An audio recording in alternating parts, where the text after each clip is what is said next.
What's up, guys, and welcome back to the YouTube channel. In case this happens to be your first time, make sure to like and subscribe. Now in this video we'll be talking about a breaking news about Elaine Thomson-Herah that recently broke down the internet.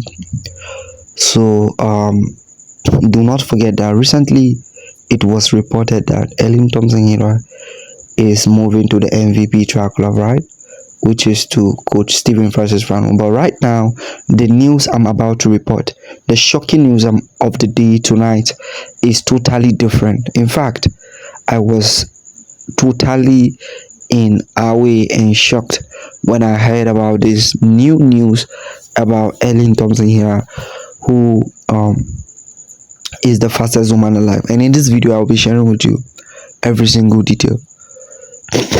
This news is quite sad.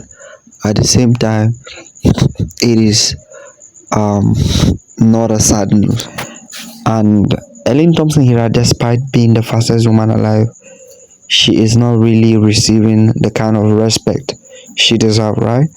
But anyway, that's by the way.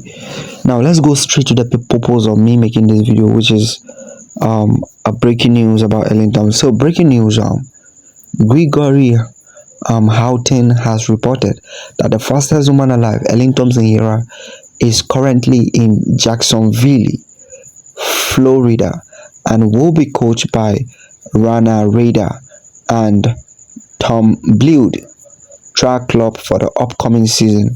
Rana has coached the likes of Kristen Taylor, Nia Ali, and Dee DeGrace, Delphin skippers Trayvon Bromell, Tiana Madison, and Marcel Jacob.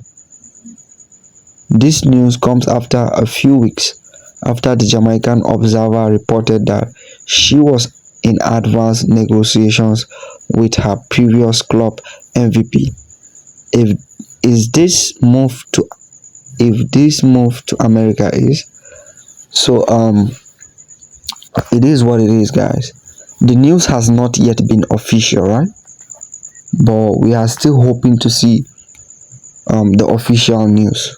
But according to what I read, it means that Elaine Thomson-Herah will be going back to the United States of America in order to coach. It means that she is no longer going to the MVP, right? It means that she is not going to the MVP anymore. Rather, she is going to the USA. But like I said, the news is not yet verified. It is more like a rumor.